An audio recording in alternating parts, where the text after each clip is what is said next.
السلام عليكم، مرحبا بكم في قناة دوجي شانيل. كنتمنى تكونوا في احسن حال ان شاء الله، ومرحبا بكم في فيديو جديد. قبل ما نبداو هاد لا فيديو بغيت نقول لكم واخا متاخره، سنه سعيده بالصحه والسلامه وكل المتمنيات يا رب. واهم شيء هي راحه البال. كنت فايته شاركت معكم طريقه فصاله وخياطه الكابيش. هو هذا النيت اللي انا لابسه لقى اقبال كبير من المتتبعين، لهذا قررت انني نعاود نشاركه معكم بطريقه اللي هي سهله وبسيطه كذلك. ما نطولش عليكم ونبداو تطبيق على بركه الله. وبالنسبه للثوب انا عندي المونطوني كيجي غزال بهذا الشكل اللي انفصلو معكم، والثوب كيبقى اختياري. انا فضلت المونطوني على حسب الجو اللي حنا فيه دابا. واول شيء كنديرو كنطويو الثوب ديالنا على 4، وكيف كتلاحظوا انا عندي الثوب مرجل كيف كنقولوا، معليش غنقادوه في الفصاله. وعندي ملاحظه صغيره هي اي ثوب بغينا نفصلوه ضروري ما كنطويوه على الوجه ديالو، يعني كنفصلوه في الظهر ما كنفصلوش في الوجه ديالو باش يبقى لنا الوجه نقي ما كيوقع فيه حتى شي مشكله. نبداو التطبيق على بركه الله. واول شيء كنديرو اننا كناخذوا القياس ديال الكتف. عندي في الكتف 22 سنتيم، كنحدد القياس ديال 22 سنتيم. ما بغاش يبان ليا غادي نحاول انني نخدم معكم بالستيلو معليش، حيت اصلا كنخدموا في الدار ديال الثوب. وكناخدو القياس ديال دورة العنق 8 ديال السنتيم. دورة العنق 8 ديال السنتيم. وكنزل الكتف ب3 ديال السنتيم. كنحدد القياس ديال 3 ديال السنتيم. وكقاعده اساسيه يعني فين ما نبغيو نخدموا شي جلابه اولا كابيش بحال هكذا، يعني الكتف ديالو طايحين، كنزيدو 11 سنتيم. بالنسبه لي انا 11 سنتيم جاتني قليله، لهذا غادي ندير اكثر من 11 سنتيم. بغيت الكابيش يجي هابط اكثر من ديك 11 سنتيم، لهذا غادي ندير العرض كامل اللي عندي في هذا الكتف ندير 40 سنتيم. وكنحدد القياس ديالي.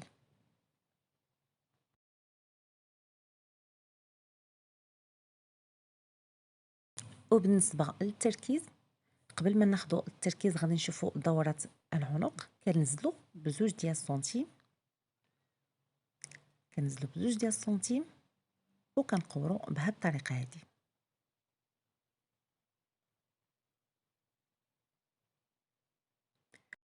وبالنسبه للتركيز كتبقى قاعده اساسيه، كنزلوا من 26 سنتيم حتى ل 30 سنتيم، المهم على حسب الرغبه ديال كل وحده. انا بالنسبه ليا غادي ننزل ب 30 سنتيم حيت كيعجبني الكابيش يكون واسع ومريح كذلك. غناخذ القياس ديال 30 سنتيم.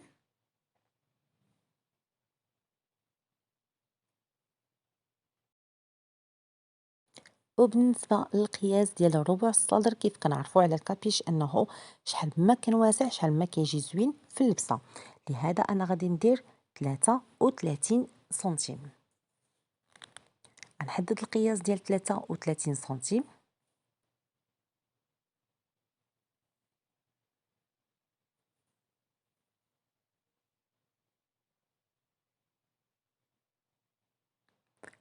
وكنصير ما بين النقطه ديال الكتف والنقطه ديال ربع الصدر. وكنحدد القياس ديالي بهذا الشكل هذا.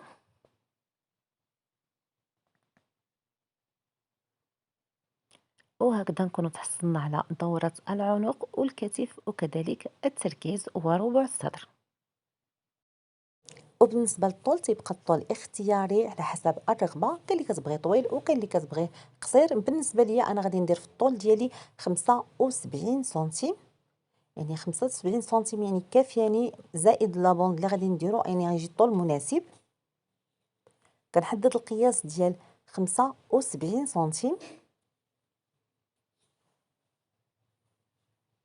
وبالنسبه للعرض عندي في ربع الصدر 33 سنتيم، غادي نزيد زوج ديال السنتيم عليها، يعني غادي ناخذ 35 سنتيم. كنحدد القياس ديال 35 سنتيم.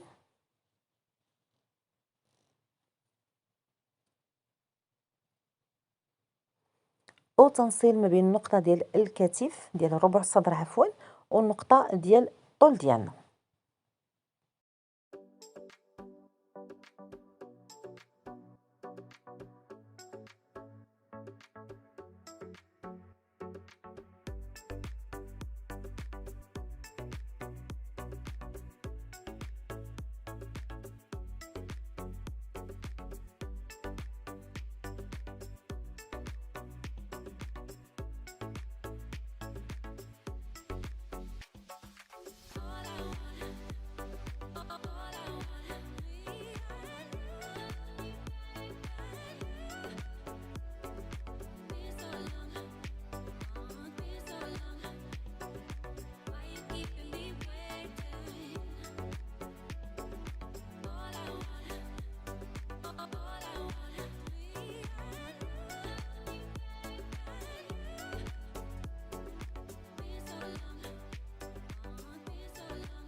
وكنفصلوا الامام على الظهر باش نديروا دوره العنق،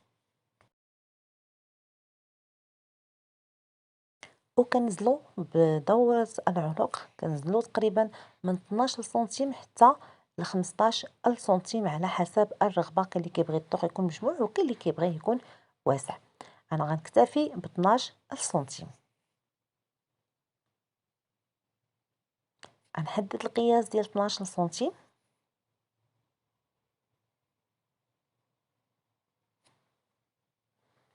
وغادي نستعن باش ندير دورة العنق بهذا البيروكي.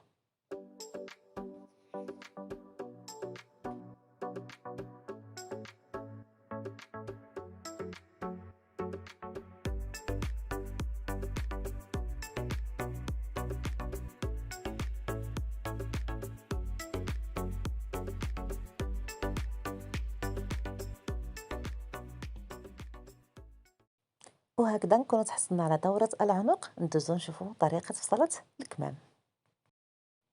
وكيف كتلاحظوا طويت الثوب ديالي على 4، واخا مرجل ماشي مشكلة، غنقادو في الفصالة وكناخدو التركيز ديالنا.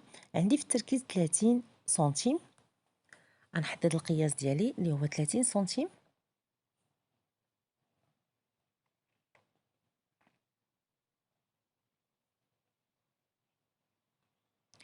وكندخل ب4 سنتيم اللي كتبقى قاعدة أساسية، وكنحدد القياس ديالي يعني من النقطة ديال الطول ديال الكم حتى لهذيك النقطة ديال اللي دخلنا ليها ب4 ديال السنتيم. كنحدد القياس ديالي وكناخد القياس ديال الطول ديالي. عندي 33 سنتيم في الطول ديال الكم، 33 سنتيم كنزيد 2 سنتيم ديال الخياطة كتولي 37 سنتيم. كنحدد القياس ديال 37 سنتيم. وبالنسبه للعرض ديالكم غندير 18 سنتيم وكذلك كيبقى اختياري. كنحدد القياس ديال 18 سنتيم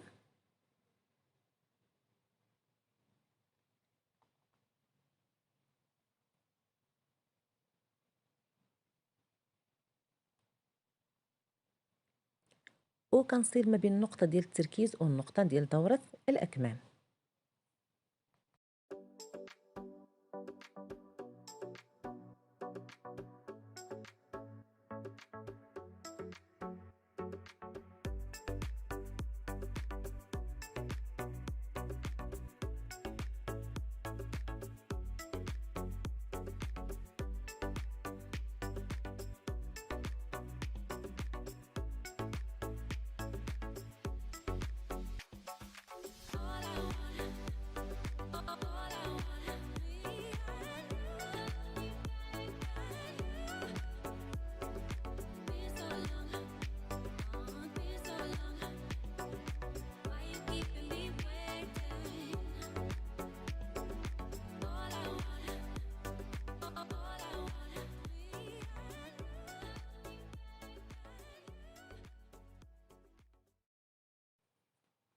وهذا هو الشكل ديال الكميمات ديالنا، كيجيو على هذا الشكل هكذا.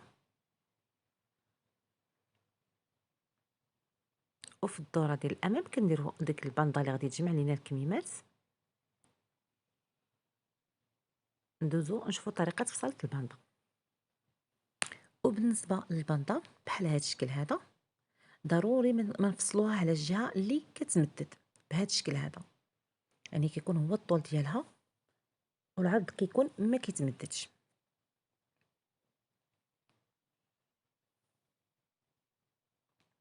وبالنسبه للقياس، القياس ديالها كيتراوح ما بين 6 سنتيم حتى ما بين 10 عفوا سنتيم حتى 6 ديال السنتيم.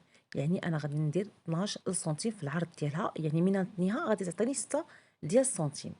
ناخذ القياس ديال العرض ديالي 12 سنتيم.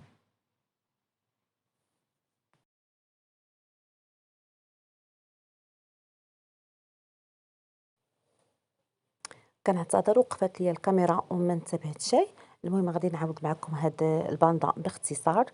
كيف قلنا اننا عندنا في الطول ديالها، في الطول كيتراوح ما بين 10 حتى 12 سنتيم، يعني هذا العرض اللي باغي نتوما على حسب الرغبه. المهم انايا عندي فيه 12 سنتيم باش من كنتنيه كيعطيني 6 ديال السنتيم. هذا بالنسبه للعرض ديالها. وبالنسبه للطول، الطول كذلك كيبقى على حسب الدوره ديال الاكمام اللي نتوما باغيين فيها، واش باغيينها مجموعه ولا بغيتوها واسعه. كناخذوا القياس ديالها بهذا الشكل هذا، كناخذوا السنتيم وكنديروه في المعصم ديالنا وكنشوفوا القياس اللي بغينا وكنقسموه على 2، لان ديك البنطات الثوب ديالها متني على 2. انا جني في الطول 14 سنتيم والثوب متني على 2 هي 28 سنتيم. كتجي البانطه ديالنا على هذا الشكل هذا، يعني طريقه الفصاله ديالها راه ساهله بزاف وبسيطه. كتجي على هذا الشكل هذا. ندوزو نشوفوا طريقه فصاله القب.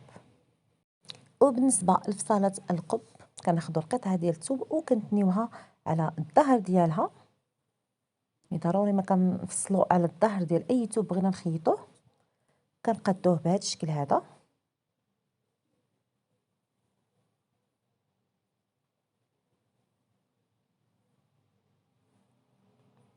وكناخذ القياس ديال الطول ديال هذا القب. عندي في الطول 42 سنتيم، كتبقى كذلك قاعده اساسيه 42 سنتيم. كنحدد القياس ديال 42 سنتيم. وبالنسبه للعرض كيبقى ما بين 28 سنتيم حتى 30 سنتيم. انا غندير 30 سنتيم، كنحدد القياس ديال 30 سنتيم وكنجيو للامام ديال القب وكنهبطوا ب 24 سنتيم. حتى هي كذلك كتبقى قاعده اساسيه. منين حددت القياس ديال 24 سنتيم كندخل ب 12 سنتيم، كذلك كتبقى قاعده اساسيه. كندخل ب 12 سنتيم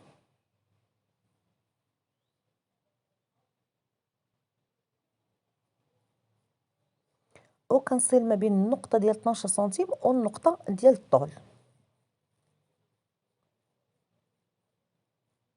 وكنحدد القياس. وكنلاقيو ما بين النقط، يعني من النقطه ديال 12 سنتيم حتى النقطه ديال عرض هذا القب، وكنحدد القياس ديالي.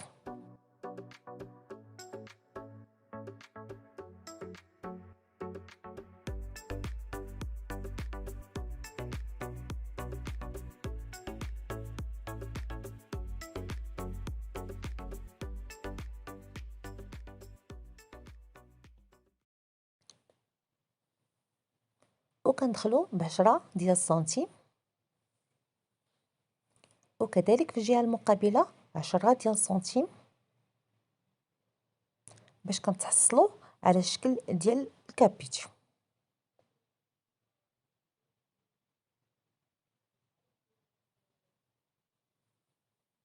وكنحدد بهذا البيروكي باش يعطينا داك الشكل ديال نصف دائره.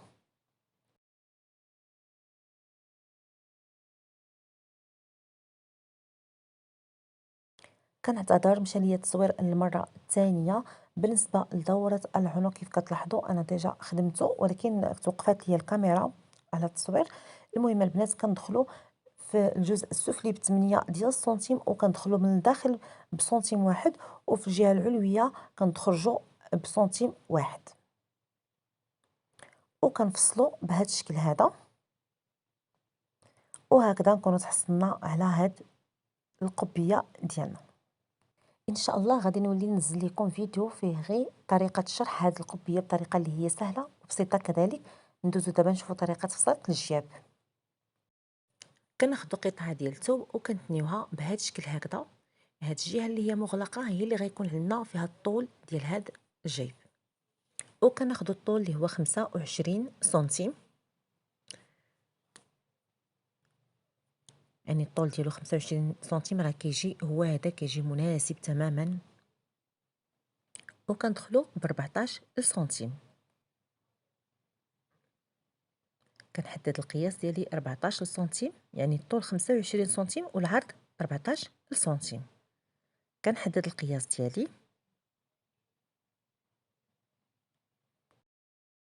وبالنسبه للعرض الجهه السفليه ديال الجيب كنزيدو على 14 سنتيم 4 ديال السنتيم، يعني القياس ديالو هو 18 سنتيم.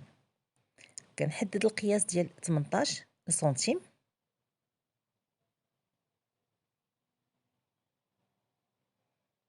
كنحدد 18 سنتيم ديالي وكنطلع ب10 ديال السنتيم. كنطلعو من جهة القياس ديال 18 سنتيم ب10 ديال السنتيم. كنحدد القياس ديالي وكنصل ما بين النقطة ديال العلو حتى النقطة ديال الجهة العلوية ديال الجيب، وكنحدد القياس بهذا الشكل هذا.